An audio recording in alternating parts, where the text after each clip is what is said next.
God's protection.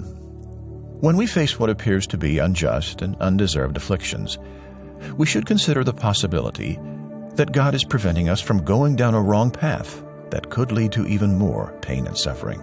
Here now is Gene Getz. I've been a little hard on Elihu because he said some good things. And the good things he said are the basis of this principle that we've just looked at called God's protection.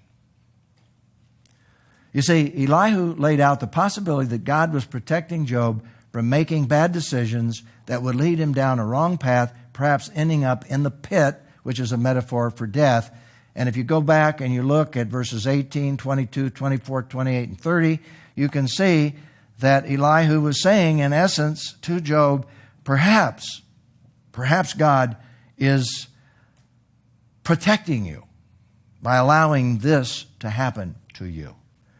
Let me give you an example of what Elihu said I think is a positive example on this issue. And we see this in Job chapter 33, 28 to 30. He redeemed my soul from going down to the pit, and I will continue to see the light. God certainly does all these things 2 or 3 times to a man in order to turn him back from the pit so he may shine with the light of life. In other words, what he is saying basically is what we're saying with this principle, that perhaps God is indeed protecting him from a worse calamity. Now, to be honest with you, how could there be a worse calamity than what Job was going through?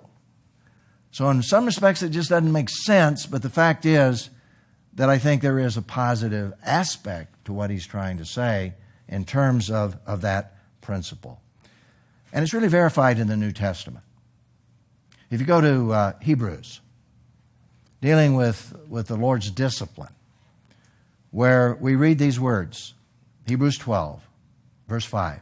My son, do not take the Lord's discipline lightly or faint when you are reproved by him, for the Lord disciplines the one he loves and punishes every son he receives. Now, notice, I think there's a difference between, in a sense, discipline and punishment.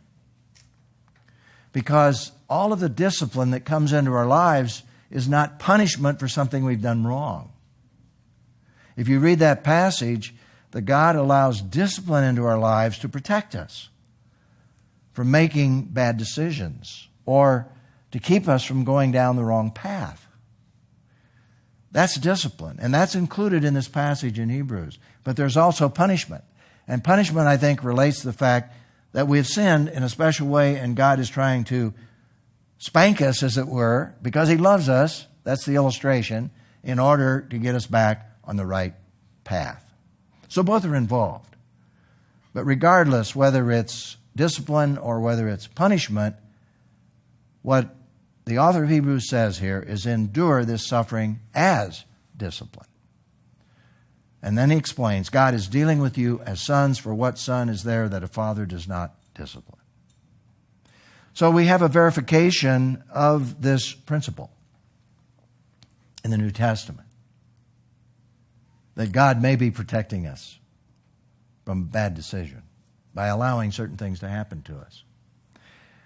Here's the reflection and response question.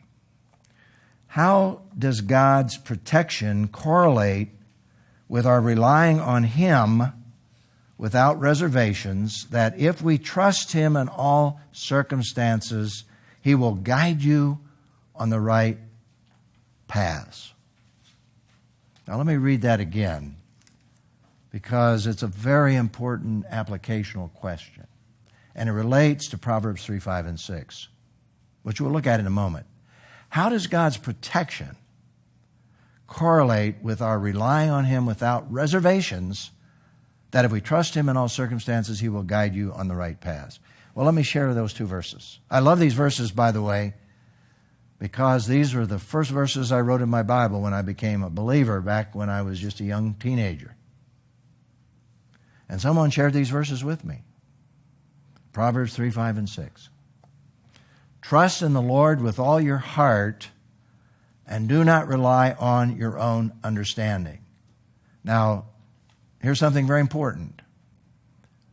God is not saying don't use your understanding. He is not saying don't use the knowledge that you have. He's not saying don't use the wisdom that you have. What he is saying is don't rely on it. Don't feel like you can solve every problem yourself, because that's our human tendency, right? I know it's mine. So, what the proverb says is trust in the Lord with all your heart and do not rely on your own understanding. Think about Him in all your ways. Now, think about that for a moment. When we get into a difficult situation, who do we think about first? Well, I know what my tendency is. My tendency is to think about me, my situation, my circumstances, my problems. But what this proverb says is think about God in all your ways, no matter what's happening. And then here's the promise: He will guide you on the right path.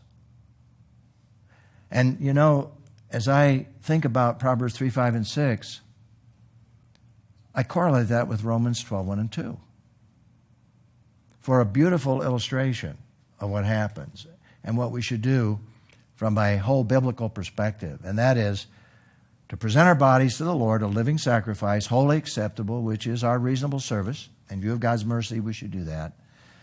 Don't be conformed to this world. That's relying on our own understanding.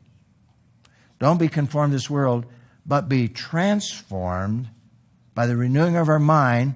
That's thinking about Him in all of our ways, right? And what does it say? We can prove then, when we do that, what is the good, acceptable, and perfect will of God. And again, that correlates with God will guide us on right paths. So yes, I believe there is a principle that comes from what happened here when Elihu was communicating. And it simply is this: when we face what appears to be unjust and undeserved afflictions, we should consider the possibility that God is preventing us from going down a wrong path that could lead to even more pain and suffering.